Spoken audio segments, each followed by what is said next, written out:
সরকারি দুর্নীতি এবং সাম্প্রতিক সোশ্যাল মিডিয়া নিষেধাজ্ঞার বিরুদ্ধে নেপালের সোমবার ৮ সেপ্টেম্বর শুরু হওয়া জেএনজি নেতৃত্বাধীন বিক্ষোভে পুলিশের গুলিতে নিহতের সংখ্যা ১৪ জনে দাঁড়িয়েছে। এ অবস্থায় কাঠমান্ডু জেলা প্রশাসন শহরে বিভিন্ন স্থানে কারফিউ জারি করা হয়েছে। এক প্রতিবেদনে কাঠমান্ডু পোস্ট এসব তথ্য জানিয়েছে। প্রতিবেদনে বলা হয়, জাতীয় ট্রমা সেন্টার আনা ৭ জন বিক্ষোভকারী মারা গেছেন। বনেশ্বরের এক বেস্ট হাসপাতাল ৩ জন বিক্ষোভকারীর মৃত্যু হয়েছে। সেই সঙ্গে শহরের সিভিল হাসপাতালে ২ জন এবং মহারাজগঞ্জের কেএমসি ত্রিভুবন বিশ্ববিদ্যালয় টিচিং হাসপাতালে ১ জন মারা গেছেন। তবে নিহতদের পরিচয় এখনও নিশ্চিত হওয়া যায়নি বলে প্রতিবেদনে বলা হয়েছে। ট্রমা সেন্টারের চিকিৎসক দীপেন্দ্র পান্ডে বলেন, অন্তত ১০ জনের অবস্থা গুরুতর, তাদের মাথায় ও বুকে গুলি লেগেছে। ২০ জনেরও বেশি চিকিৎসাধীন রয়েছে। বনেশ্বরের এভারেস্ট হাসপাতালের কর্মকর্তা অনিল অধিকারী বলেন, ৫০ জনেরও বেশি মানুষ চিকিৎসাধীন, এদের মধ্যে ৪ জনের অবস্থা আশঙ্কাজনক। কাঠমান্ডু পোস্টের প্রতিবেদন অনুসারে পুলিশ বিক্ষোভকারীদের উপর জাল কামান, কাঁদানে গ্যাস এবং তাজা গুলি ব্যবহার করেছে। কাঠমান্ডু এবং অন্যান্য প্রধান শহরগুলিতে বিক্ষোভ অব্যাহত রয়েছে।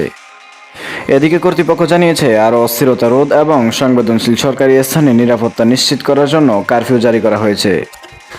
প্রতিবেদন অনুসারে পুলিশ বিক্ষোভ নিয়ন্ত্রণের জন্য আগে থেকেই ব্যারিকেড তৈরি করেছিল, কিন্তু বিক্ষোভকারীরা এগিয়ে যায়, এর ফলে জাল কামান এবং টিয়ার গ্যাস ব্যবহার করা হয়। এই সময় বিক্ষোভকারীরা গাছের ঢাল এবং পানির বোতল ছুঁড়ে মারে, সরকারের দুর্নীতির বিরুদ্ধে স্লোগান দেয় এবং কেউ কেউ পার্লামেন্ট প্রাঙ্গণে প্রবেশ করে। হাজার হাজার তরুণ বিক্ষোভে যোগ দেয়। ব্যাপক দুর্নীতি এবং ফেসবুক, ইনস্টাগ্রাম, হোয়াটসঅ্যাপ, ইউটিউব ও স্ন্যাপচ্যাট সহ ২৬টি নিবন্ধিত সোশ্যাল মিডিয়া প্ল্যাটফর্মের উপর সরকারের নিষেধাজ্ঞার প্রতিবাদ জানায়। ফেসবুক, ইউটিউব, এক্স সহ বেশ কয়েকটি সামাজিক যোগাযোগ মাধ্যমে শুক্রবার থেকে প্রবেশ করা যাচ্ছে না। সরকার ২৬টি নিবন্ধিত প্ল্যাটফর্ম বন্ধ করে দেওয়ার পর সাধারণ ব্যবহারকারীরা ক্ষুব্ধ ও বিভ্রান্ত হয়ে পড়ে।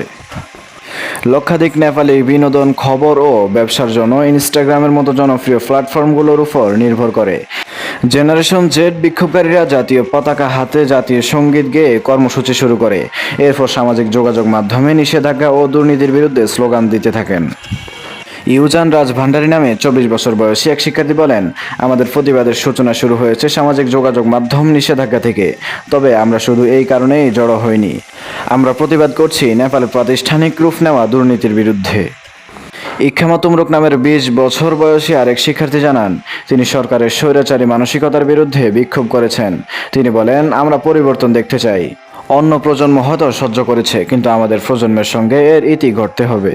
নিষেধাজ্ঞার পর সাধারণ নেপালিদের দুঃসহ সংগ্রামের প্রসঙ্গে রাজনীতিবিদদের সন্তানদের বিলাসবহুল সামগ্রী ও বিদেশ ভ্রমণের ছবি তুলনা করার ভিডিও টিকটকে ভাইরাল হচ্ছে। ভূমিকা ভারতী নামের প্রতিবাদকারী একজন বলেন, বিদেশে দুর্নীতি বিরোধী আন্দোলন হয়েছে, সেটাই হয়তো এখানে শুরু হতে পারে। সরকার সে ভয় পাচ্ছে।